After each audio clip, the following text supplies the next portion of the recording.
Shalom saudara-saudara semua, perkenalkan nama saya Riva Singal dan hari ini saya akan membawakan renungan bagi kita semua. Renungan hari ini terdapat dalam Yesaya pasalnya yang ke-12. Saya akan bacakan untuk saudara-saudara semua. Yesaya pasalnya yang ke-12. Pada waktu itu engkau akan berkata, Aku mau bersyukur kepadamu, ya Tuhan, karena sungguh pun engkau telah murka terhadap aku, tetapi murkamu telah surut dan engkau menghibur aku.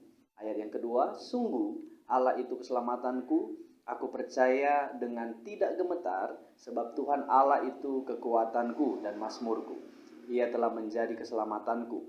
Ayat yang ketiga, maka kamu akan menimba air dengan kegirangan dari mata air keselamatan. Ayat 4, pada waktu itu kamu akan berkata, bersyukurlah kepada Tuhan, panggillah namanya, beritahukanlah perbuatannya di antara bangsa-bangsa, masyurkanlah bahwa namanya tinggi luhur. Ayat yang kelima, bermazmurlah bagi Tuhan, sebab perbuatannya mulia, baiklah hal ini diketahui di seluruh bumi. Ayat 6, berserulah dan bersorak-sorailah, hai penduduk Sion, sebab yang Maha Kudus Allah Israel agung di tengah-tengahmu. Ya, hari ini saya akan membawakan renungan dengan topik beratnya mengucap syukur. Adalah sangat mudah bagi kita untuk berkata terima kasih kepada orang yang menjumpai kita, kemudian dia memberikan kita sesuatu. Sangat mudah bagi kita untuk berkata terima kasih kepada orang itu. Sangat mudah juga bagi kita untuk mengucap syukur dalam kondisi yang baik-baik saja. Kita dapat pastikan bahwa ucapan syukur kita itu sangat tulus. Kenapa? Karena keadaan kita itu baik-baik saja. Maka yang lahir dari hati kita itu adalah ucapan syukur yang tulus. Ya.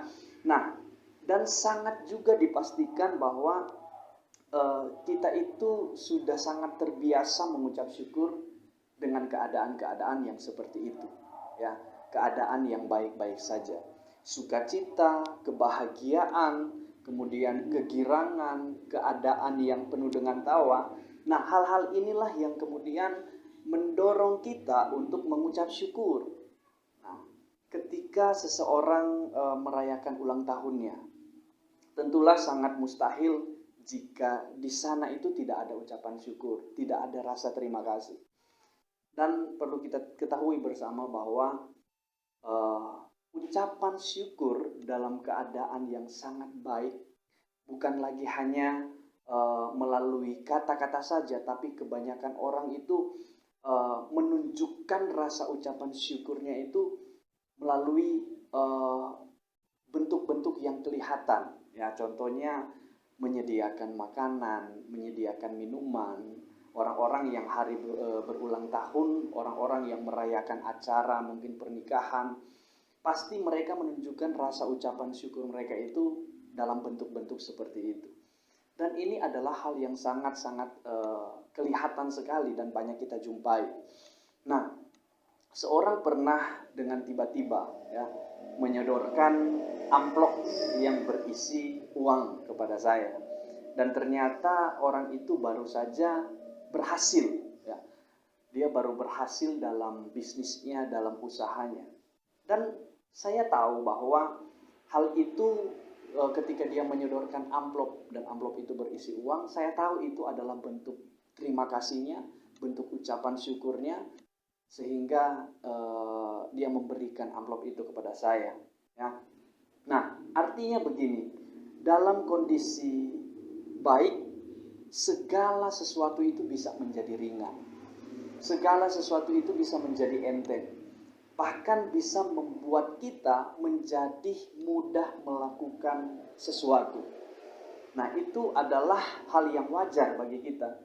Kenapa? Karena keadaan yang baik yang kita alami, mungkin berkat Tuhan yang melimpah yang kita terima dalam kehidupan kita.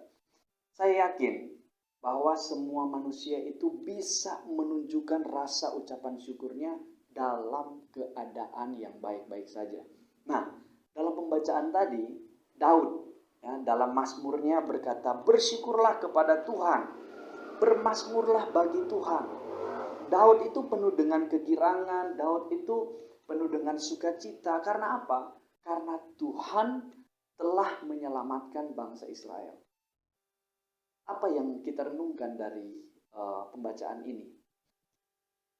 Pernahkah kita bertanya kepada diri kita sendiri, mampukah kita mengucap syukur dalam keadaan yang tidak baik-baik? Sekali lagi saya ulangi pertanyaannya, mampukah kita mengucap syukur dalam keadaan atau kondisi kita yang tidak baik-baik?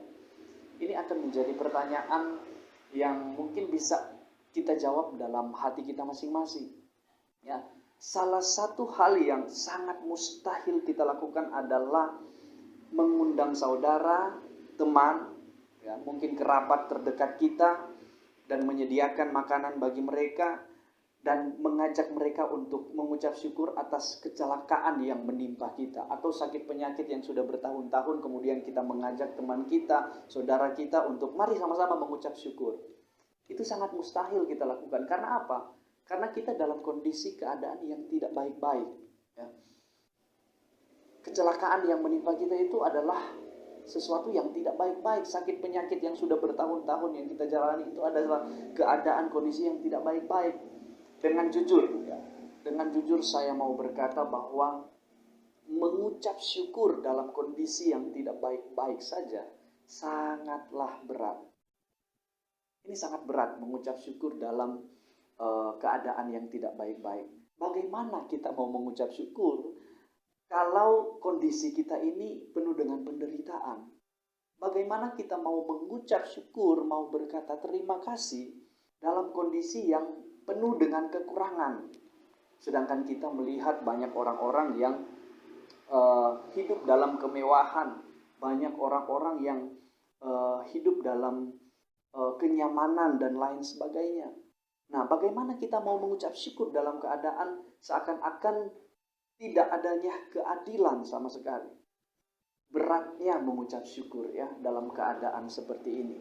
Namun ada satu hal yang membuat paradigma saya itu berubah ya ketika Yesus berkata di dalam Yohanes pasalnya yang ke-10 ayat 10. Di situ Yesus berkata, "Aku datang supaya mereka mempunyai hidup dan mempunyainya dalam segala kelimpahan." Kelimpahan bukan berbicara mengenai benda mati ya. Uang, fasilitas, harta benda, kekayaan dan lain sebagainya itu adalah benda mati. Namun kelimpahan di sini berbicara mengenai sesuatu yang hidup dalam diri kita. Apa itu? Yaitu adalah Kristus yang hidup dalam diri kita. Percuma kita beroleh harta di dunia, percuma kita beroleh kekayaan di bumi, kalau tidak ada Yesus di dalam hidup kita. Sesungguhnya ya, orang yang hidupnya berkelimpahan adalah orang yang memiliki Kristus dalam kehidupannya. Dan ketika saya memahami hal ini, saya berani berkata, sekalipun dalam keadaan yang sangat buruk, sekalipun dalam keadaan yang tidak baik-baik saja, saya harus mengucap syukur. Paulus juga menasehati kita untuk mengucap syukur dalam segala hal. Bahkan ketika Paulus berada di dalam penjara pun, dia mampu untuk menasehati jemaat saat itu untuk bersukacita. Ya, sekali lagi kukatakan bersukacita. Kalau tidak salah ayatnya bunyinya seperti itu. Nah, oleh karena itu mari ya saya mengajak kita mengucap syukur dalam kondisi apapun. Secara manusia memang ya sangat berat untuk mengucap syukur dalam keadaan yang tidak baik. Namun sebagai orang percaya, kita harus mengerti bahwa cukuplah kasih karunia Tuhan bagi kita, sebab justru dalam kelemahan kuasa Tuhan itu menjadi sempurna dalam kehidupan kita. Biarlah renungan di hari ini bisa membuat kita mengucap syukur lagi dalam segala kondisi apapun. Dalam kondisi kita diberkati Tuhan, dalam kondisi kita berlimpah harta benda, kita harus mengucap syukur. Demikian juga dalam kondisi keterpurukan, dalam kondisi menderita, dalam kondisi kekurangan, kita juga harus mengucap syukur. Karena Tuhan Yesus mengajarkan kita, Alkitab mengajarkan kita untuk mengucap syukurlah dalam segala hal. Amin.